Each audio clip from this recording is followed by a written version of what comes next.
La protection des données personnelles est au carrefour de toutes les branches, aussi bien juridiques qu'extra-juridiques.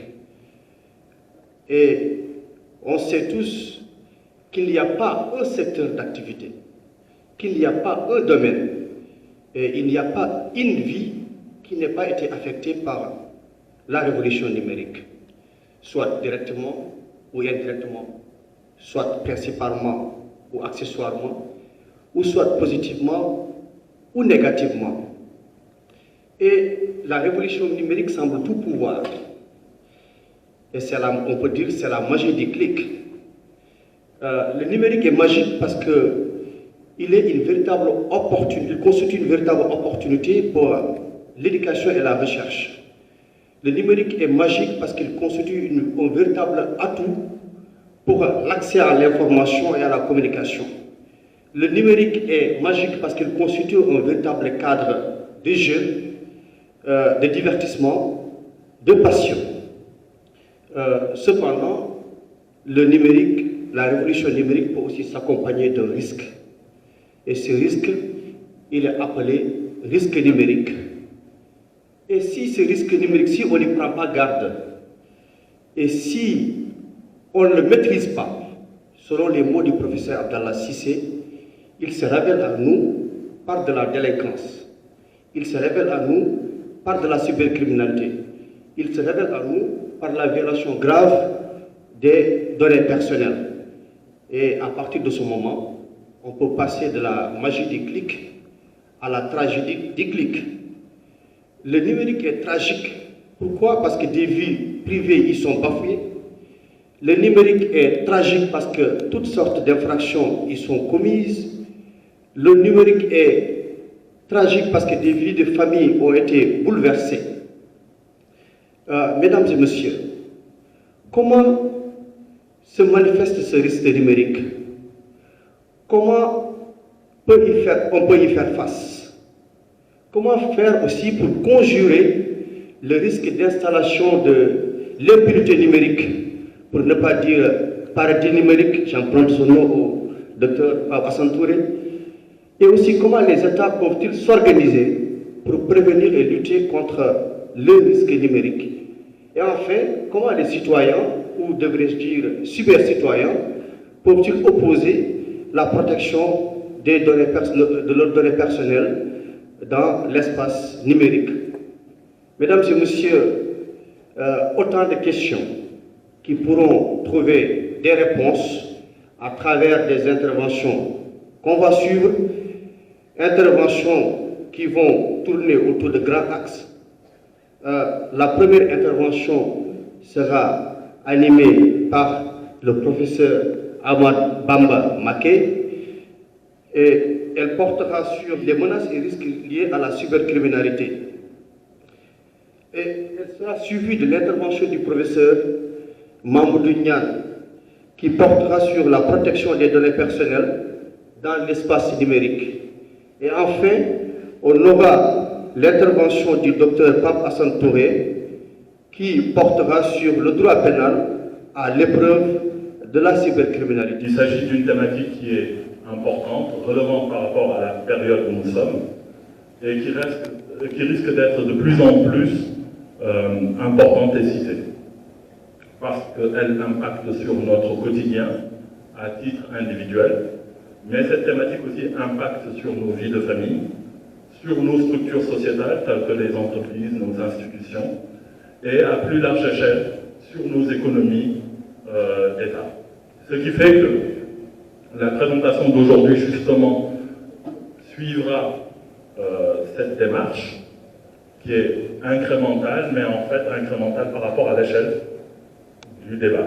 D'abord, à titre individuel, quelles sont ces menaces et risques sur nous en tant qu'individus, dans notre contexte, et grosso modo aussi à l'échelle mondiale. Vous pouvez voir, c'est que par exemple en 2007, c'est l'avant-dernier trait, on tournait autour d'un trafic de données de 2 téraoctets à peu près par seconde. De 2 téraoctets par seconde en 2007, 2 téraoctets, ça signifie quand même 2 milliards de mégaoctets de données.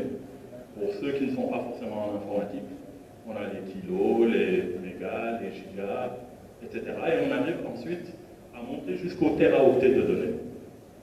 De 2 téraoctets par seconde, on est arrivé aujourd'hui à près de 77 téraoctets de données par seconde.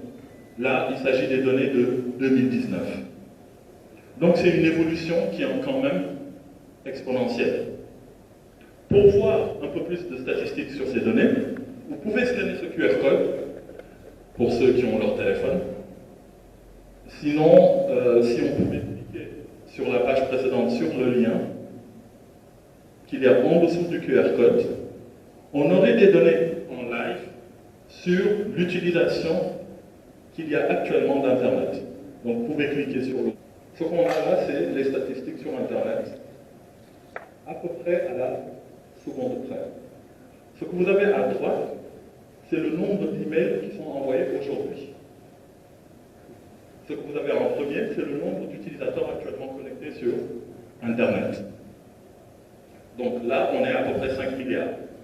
Ce que vous avez en dessous, c'est le nombre de recherches qui sont faites sur Google aujourd'hui. Donc si vous cliquez sur le Today, ça va passer en secondes. Là, c'est sur une année, cliquez encore. Ou bien vous avez en bas in 1 second.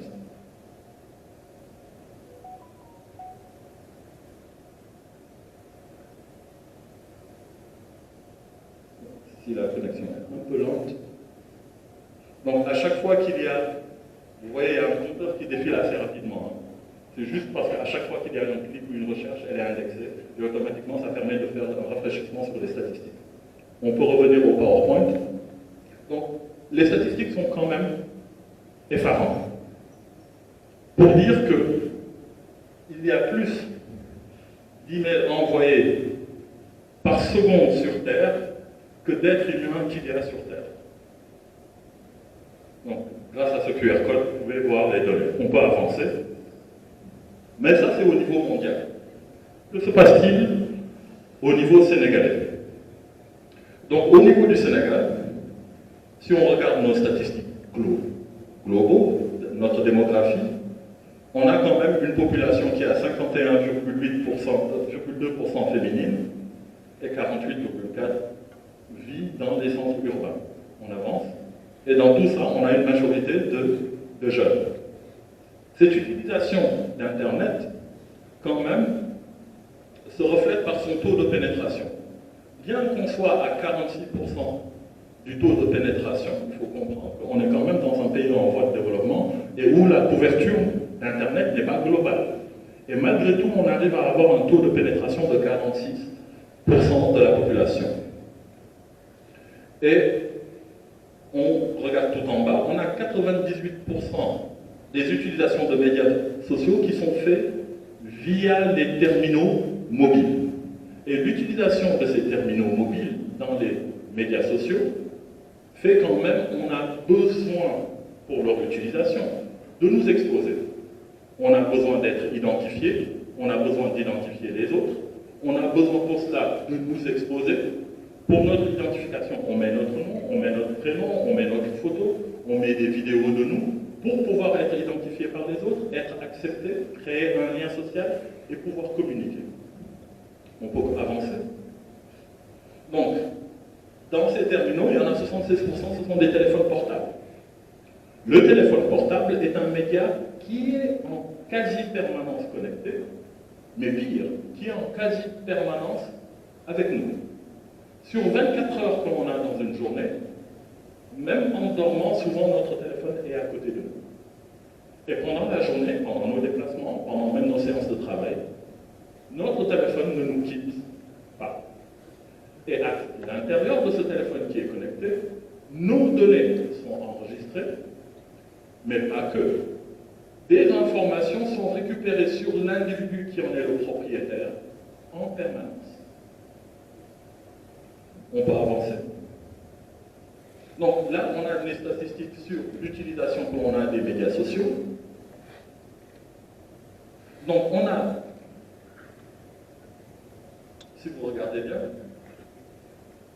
une utilisation qui est beaucoup plus fréquente chez les jeunes que chez les personnes âgées. entre 35 et 49 ans, on n'a que 14% de la population qui est utilisatrice de ces médias sociaux. Ici, je parle par exemple de Facebook. Par contre, si on prend la tranche 15-24 ans, on se retrouve avec 48% d'utilisateurs, et entre 25 et 34 ans, on se retrouve avec 32% d'utilisateurs. Donc, ce qui fait qu'entre les 15 ans et 34 ans, on se retrouve avec près de 80% d'utilisateurs. Donc, la même chose sur LinkedIn, si on regarde, les statistiques sont similaires aussi sur Instagram, à quelques nuances près. On peut avancer. Donc, cette utilisation des médias sociaux, avec une répartition qui est déséquilibrée en fonction des supports, est aussi focalisée sur certains médias. Donc, l'utilisation n'est pas forcément orientée vers la consultation de sites, on n'est pas trop orienté vers la production de contenu intellectuel.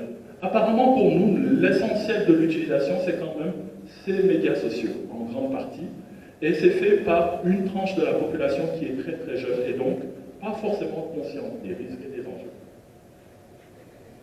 On avance. Donc, en résumé,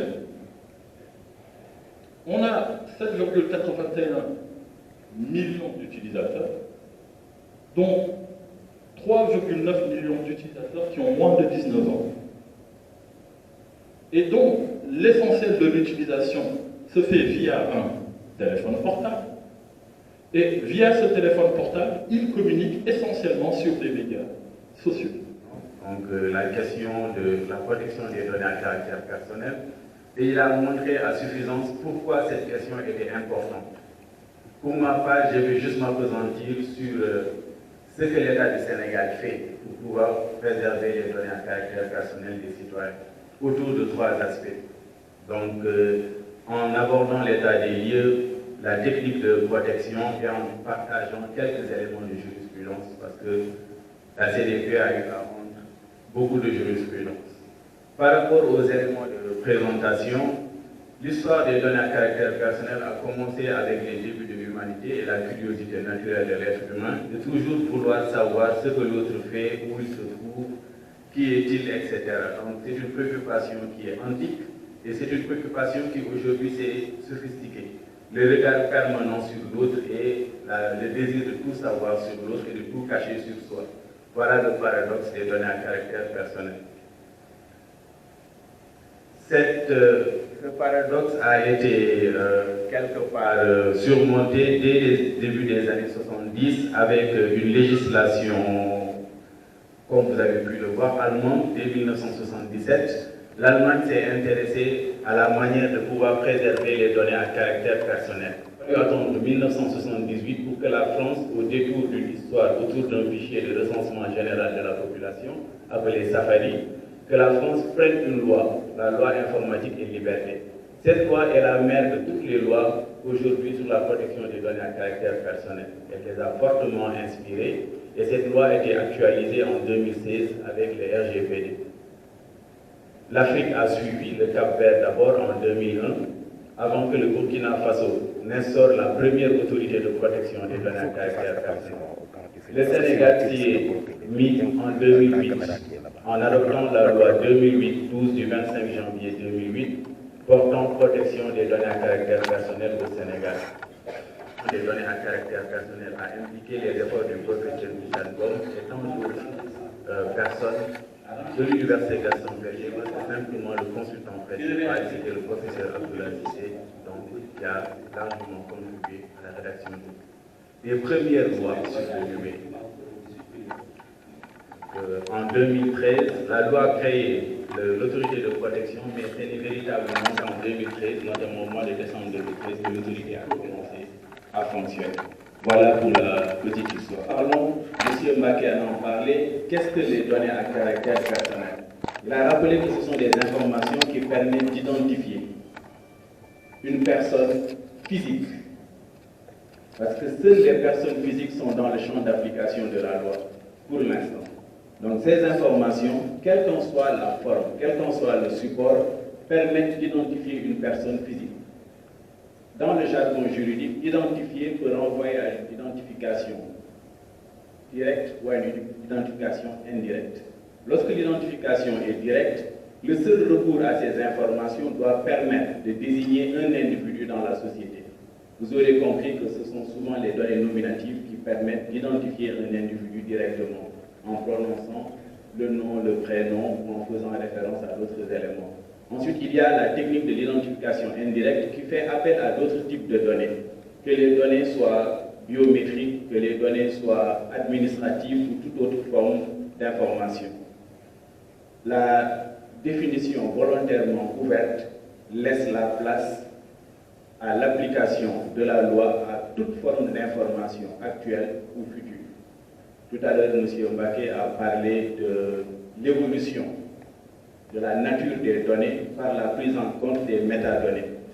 La texture de la définition fait que ces métadonnées sont prises en compte par justement la loi sur la protection des données à caractère personnel.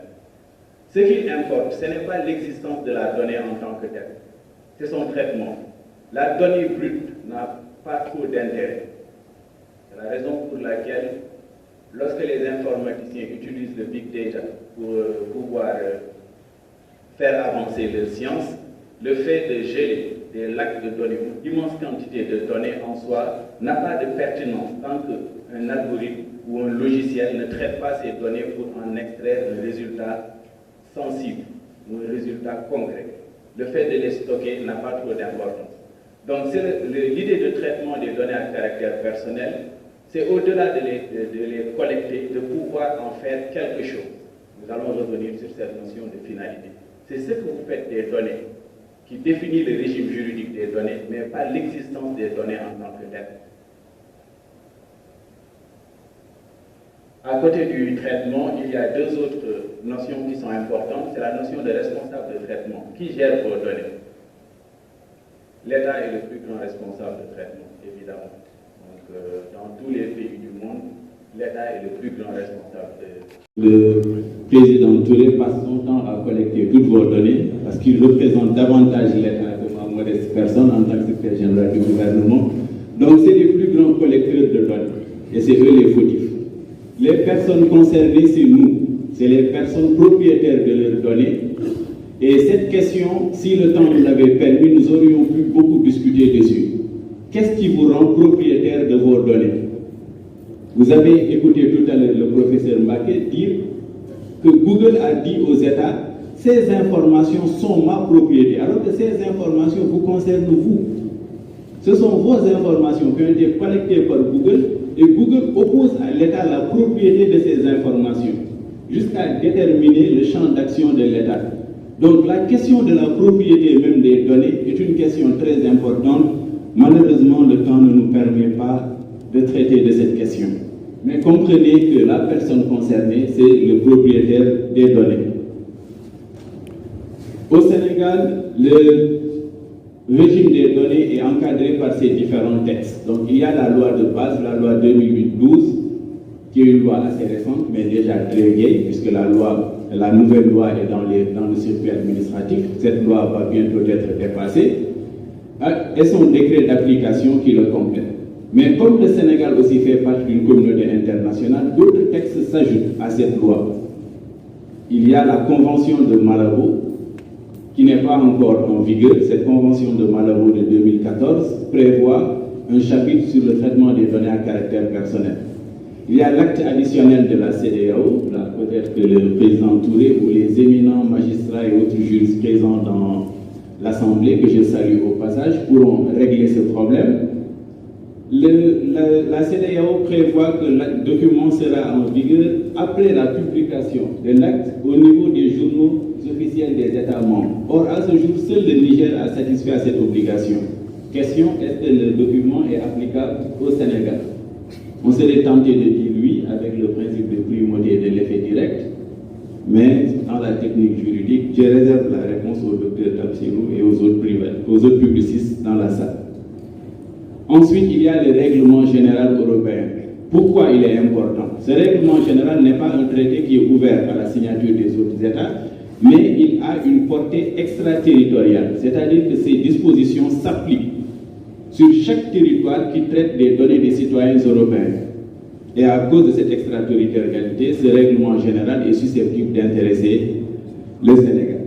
Voilà un peu donc un petit panorama des textes qui sont applicables au Sénégal et qui organisent la protection des données à caractère personnel. Justement, comment on les protège? Ces données à caractère personnel sont protégées autour d'un certain nombre de mécanismes d'abord qui reposent sur des principes. Il faut satisfaire à deux conditions au moins, un champ d'application matériel et un champ d'application territorial pour que les données puissent être protégées au Sénégal. Le champ d'application matériel, je l'ai rappelé, il doit s'agir de données collectées, traitées par un responsable de traitement et qui concernent une personne physique. Le champ d'application territorial, la collecte ou le traitement doit avoir lieu au Sénégal, où les moyens qui sont utilisés doivent être au Sénégal si le responsable de traitement n'est pas au Sénégal. Évidemment, il y a des exclusions. Les données que vous avez dans vos téléphones, vos photos, albums, etc. ne sont pas concernées directement par la loi. Vous n'êtes pas obligé de les déclarer. Mais vous êtes obligé de respecter la vie privée d'autrui. Raison pour laquelle on demande toujours une autorisation avant de prendre quelqu'un en photo. Et avant de me filmer aussi, s'il vous plaît. Donc, il y a une autre dérogation, ce sont les fichiers temporaires qui sont utilisés pour fluidifier la navigation, la connexion, etc., ou pour des opérations de traitement. Ces fichiers temporaires ne sont pas déclarés. En principe, il y a un système qui doit permettre d'écraser ces fichiers temporaires ou de les faire disparaître. Ce qui est différent des cookies qui aujourd'hui sont les plus grands mouchards utilisés par tous les responsables de traitement pour collecter vos données. Ces principes fondamentaux, il y en a beaucoup, mais je préfère aborder brièvement 5 principes. Il y a d'abord le principe de finalité, ce pourquoi les données sont collectées. Ce principe doit être défini par celui qui les collecte. Il a parlé de taux de pénétration, donc les opérateurs de téléphonie au Sénégal collectent énormément de données, car le taux de pénétration est important, le taux de détention aussi d'appareils électroniques est très important. Vous tous qui avez des cartes SIM, vos données sont stockées par les opérateurs de téléphonie, parce que vous devez les identifier, obligatoirement. Lorsque vous les identifiez, la référence que vous utilisez, votre carte nationale d'identité, permet à l'opérateur d'interroger la base de la carte d'identité nationale au niveau de la direction de l'automatisation des fichiers du ministère de l'Intérieur pour attester de l'authenticité du numéro et aussi des noms et prénoms que vous avez donnés afin que la carte SIM puisse être utilisée. La finalité, c'est ce pourquoi on utilise les données. Les finalités sont extrêmement nombreuses. Le principe de légitimité, c'est un principe qui doit justifier le traitement en question. Pour les entreprises privées, c'est le cœur de métier qui les justifie. Mais pour l'État, il faut nécessairement qu'un texte puisse prévoir le traitement de données à caractère personnel. Le texte peut précéder le traitement, comme le texte peut être créé spécifiquement pour un traitement. Une question que je vous pose, quelle est la base des caméras de vidéosurveillance que vous avez, plus particulièrement de la caméra que vous avez devant le portail central de l'université? Est-ce que c'est un arrêté du recteur? Est-ce que c'est monsieur le maire? Est-ce que c'est le gouverneur? Je vous pose la question. Évidemment, je ne vous demande pas de casser la caméra, mais je vous pose la question de la légitimité du traitement pour vous dire que les images qui sont collectées doivent avoir un fondement juridique légitime pour que vos images puissent être capturées. Le principe de proportionnalité interdit aux responsables de traitement de prendre toutes les données possibles et nécessaires. Est-ce que vous vous imaginez que pour faire un examen, je puisse en tant qu'enseignant vous demander vos noms, prénoms, ethnie, race, situation matrimoniale, groupe sanguin, passif médical, etc., juste pour vous permettre de subir un examen et de sortir? Est-ce que j'ai besoin réellement de toutes ces informations pour pouvoir vous évaluer? Donc le principe de proportionnalité, c'est le principe qui veut que les données que vous prélevez ou que vous collectez puissent être pertinentes au regard de la finalité qui est exercée. Le principe de durée, il l'a rappelé aussi, et je sais que le président adore la durée. Les magistrats aiment bien la durée pour une autre raison, tout comme la police. Le vœu le plus cher, c'est de garder les données indéfiniment pour les enquêtes. Et nous, notre vœu le plus cher, c'est de pouvoir les contraindre à respecter une durée de conservation utile. Donc la durée de conservation des données est souvent adossée à la finalité.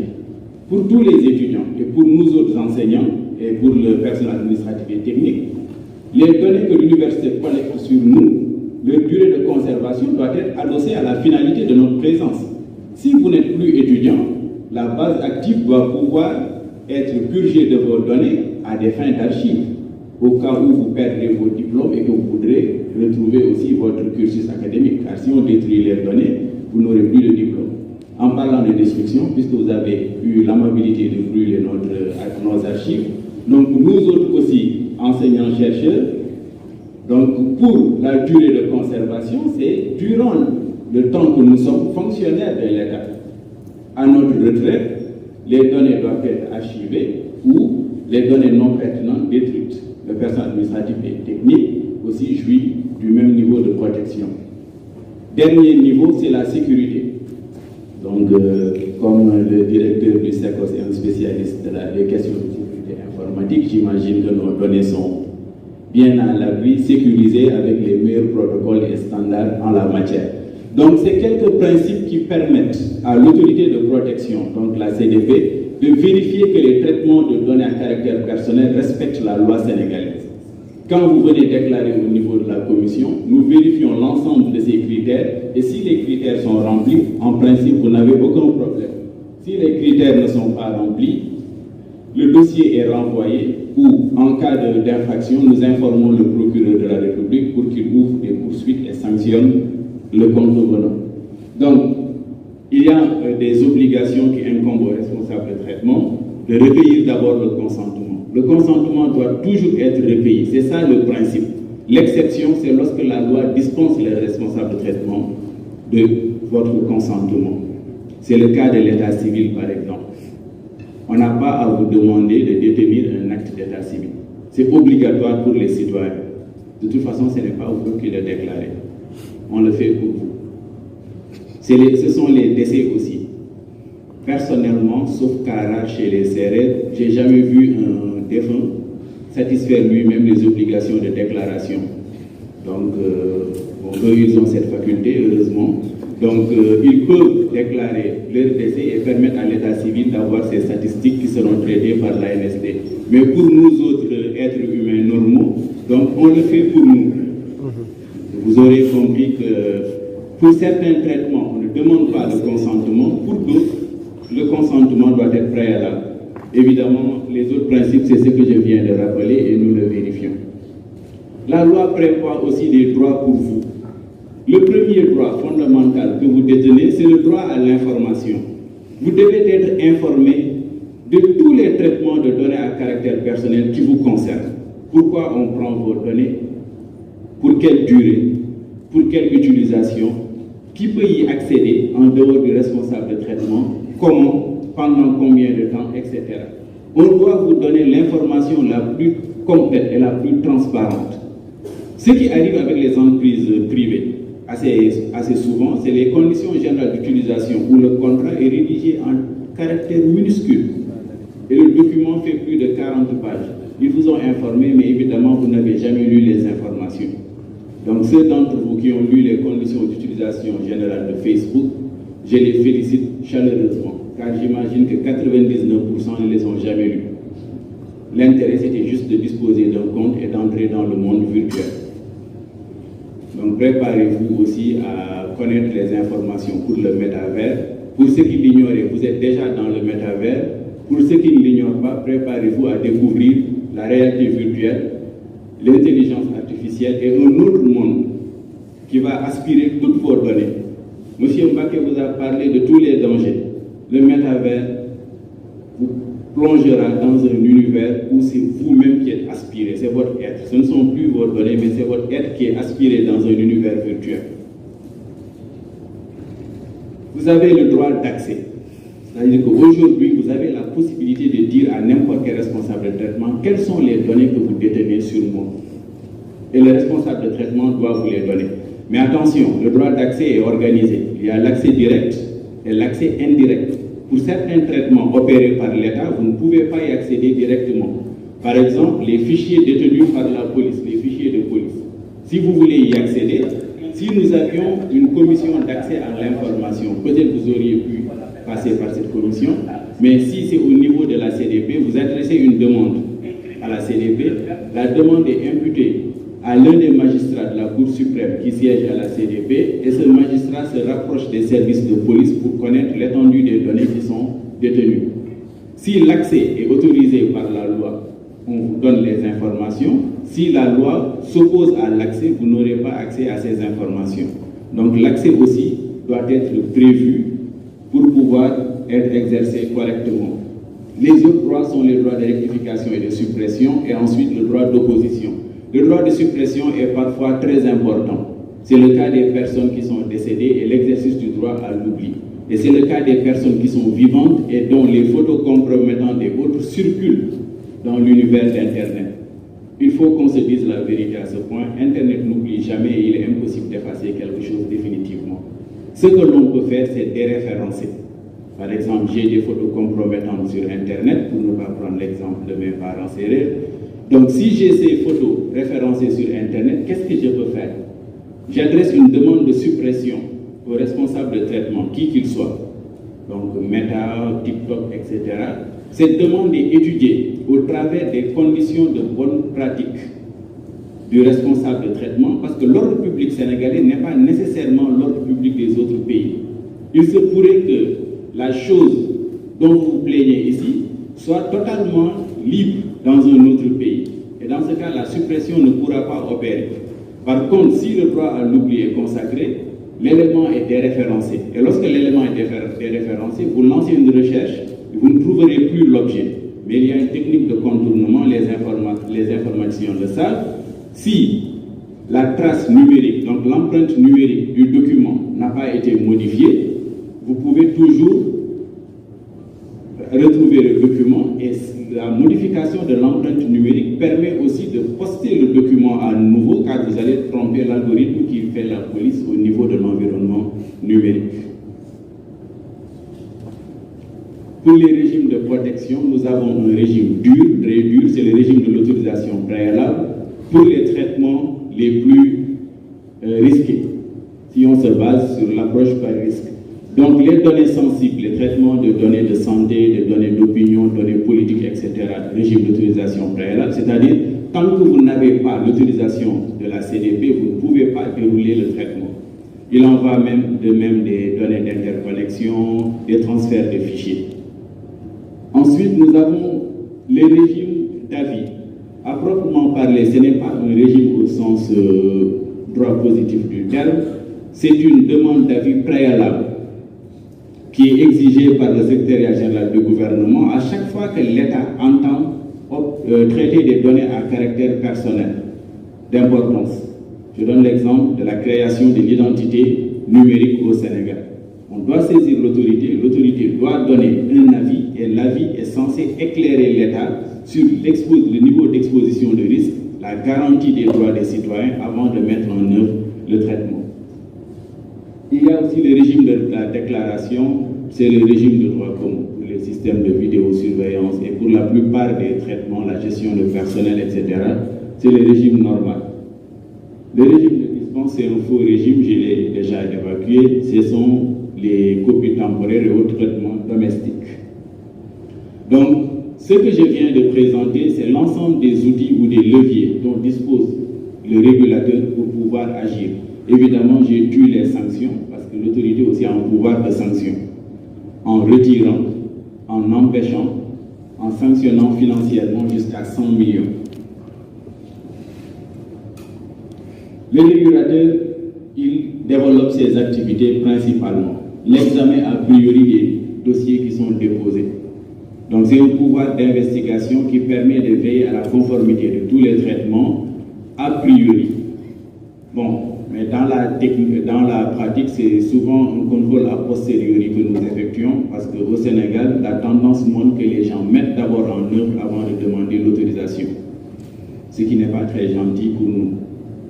Ensuite, il y a des pouvoirs de contrôle et d'investigation. Au sein de la commission de protection des données à caractère personnel, il y a un personnel dédié au contrôle, qui fait le contrôle sur place, sur pièce et maintenant le contrôle en ligne. Le contrôle sur place, c'est lorsque les équipes de la CDP se déplacent vers les responsables de traitement pour contrôler les structures. La CDP le fait très régulièrement. Le contrôle sur pièce, c'est lorsqu'il y a une demande de communication de documents aux fins de vérification de conformité. Ensuite, ce pouvoir d'investigation peut être l'occasion d'impliquer d'autres acteurs tels que la police, la gendarmerie, s'il le faut.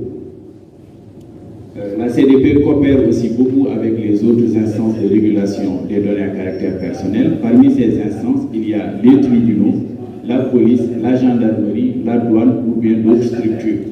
Je rappelle que la protection des données à caractère personnel n'est pas une compétence exclusive au Sénégal de la CDP. Les tribunaux gardent une compétence exclusive en matière pénale, le président Touré va en parler. Sinon aussi en matière judiciaire, les tribunaux peuvent intervenir. En matière de vidéosurveillance, donc nous rendons ce que nous appelons des délibérations parfois de portée générale pour dire comment installer un système de vidéosurveillance. Comme nous réglons aussi des litiges sur la base de l'utilisation de la vidéosurveillance.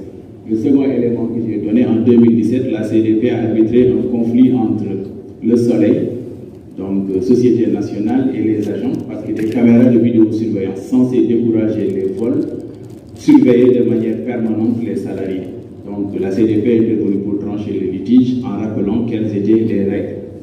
En matière de géolocalisation de flotte de véhicules ou de flotte de numéros de téléphone.